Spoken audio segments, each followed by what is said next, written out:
musharaxiinta golayaasha wakiilada iyo deegaanka uga sharaxan xisbiga talada dalka haya kulmiye ee gobolka Togdheera ayaa safar qaatay muddo 3 cisho ah ku maray deegaano hoos yimaada gobolka Togdheera. Safarkan ujeedadiisu ahayd xogaal u noqoshada taageerayaasha musharaxiinta iyo wacyigelinta qaadashada kaadhka codbixinta ayaa waxay socdaal ku mareen deegaano badan oo hoos taga hawdka gobolka Togdheera. bulshada isku keenayo isaga kasbaday kalsoonida dadka kulmiyo wurida dhaqaalaha kobcay kaalin qaaday sida deegaanada Waraabeeye, Nasiye, Xayddacato, Libaaxle, degmada Dhoqoshay, degmada Beledhiig, Sibidley iyo deegaano kale oo hoos yimaada deegaanadaasi.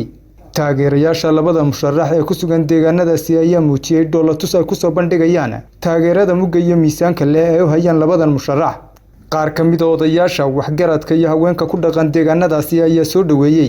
dhaweeyay labadan musharax waxaanay ballan qaadeen inay codkooda ugu hiilin doonaan isla markaana taageero baaxad leh la garab taagan yihiin. wuxuu bixiyay midagto waa laba mataanood haddana kala mudan lixaadka waa laba musharax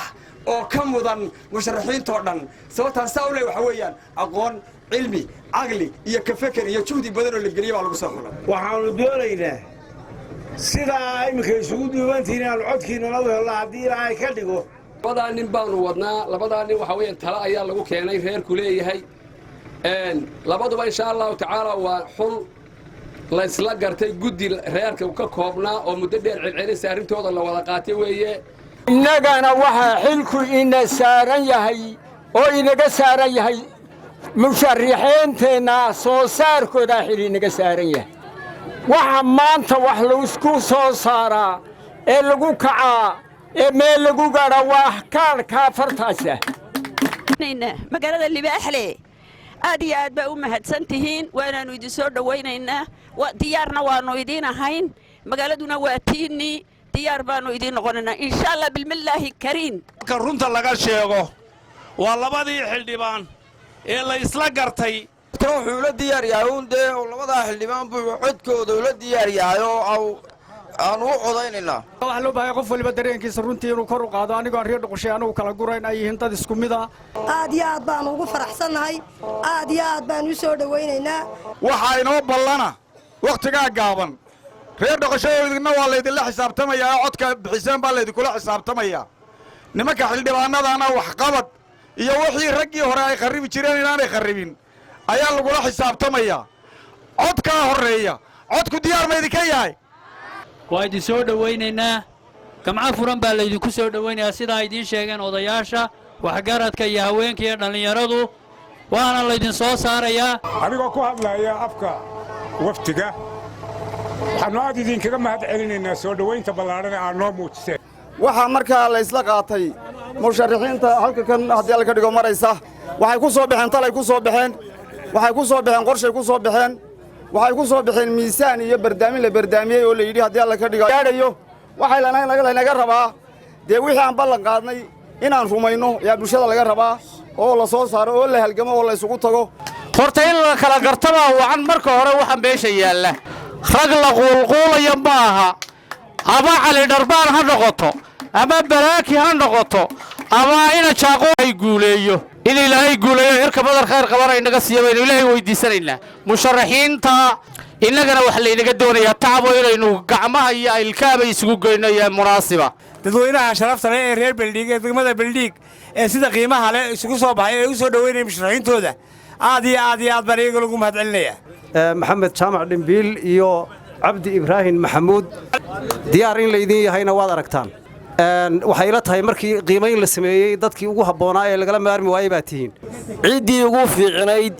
ee reerku isku raacay ee lagu tashaday ee go'aanka iyo talada laga soo saaray ee la isku raacay waxay noqdeen qaybtan Dhoqoshay iyo Beledhiig 4 xildhibaan ah maqasheen ee ka sharaxan xusbiga kulmiye ee sida ay xaqiiqadu tahay talada lagu soo saaray si mug iyo miisaan lebaanu u soo dhawaynaynaa waanu u diyaarnahay waa raggii dalka u soo dhitay u soo halgamay laguma ballin fari karo kii raaca iyo kii soo halgamay annaka meel bay noo wada taagan yihiin daba ka soo tuur uma sharaxnin codka koobaad waxa soo saara haweenka iyo dhalinyarada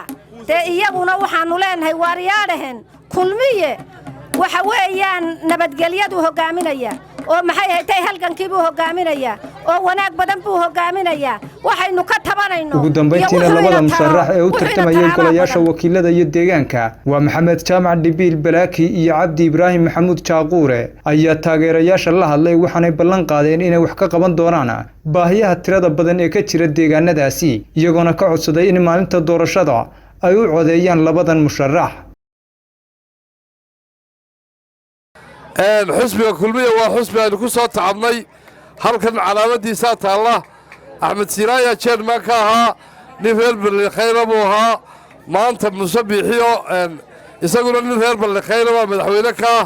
mustaqbalka waxaynu rajaynaynaa nin reer ballikhayr inuu haddana mar saddexaad madaxweyne ka noqdo afarta xildhibaanee deegaanada laga soo sharaxay deegaanka ballidhiig iyo ballikhayr insha allahu hal golo degaan baa ka sharaxan deegaanku waa degaan ballaadhan dee gelinka horeba 10 subaxnimo intaydaan gaadhin in magaranaysa aad soo saaraysaan oo bannaanka dhigaysaan wixii intaa ka soo hadhaa waxaan martiidii ka ahay farta in anigana wax lay reebo anigu deegaanada reer daahir oo dhan cod baan marti uga ahay waxaan doonayaa haddii ilaahay dhaa waxa dhinacooda lagu qaybiyo wixii ka soo hadha ninka koowaad ee qaata inaan aniga noqdo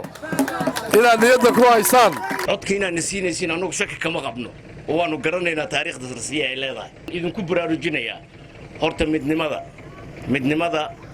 beesha deegaanka in la ilaaliyo annagu horta xisbiga kulmiyaanu nahay reerkuna dhoqosheen oo dhanna reer kulmiya ahaayeen ma beerbeeraan kulmiyaan idinku ogahay yaradaa yaryare halkaa joogtaa ee aan iskuul sekandariya haysan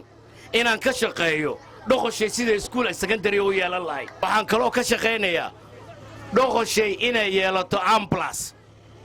haddaad anigii dowlatidu asaga reebtid anna waad i reebtay haddaad asaga dowlatidu aniga iga tagtidna asagaad reebtay codkiina waa inuu mid noqdaa ninka maxamed jaamac dhimbiil balaaki ugu ridayo waa inuu cabdi ibraahim jaaquur ugu ridaa taana ballan iiga qaada waru sidaa maaha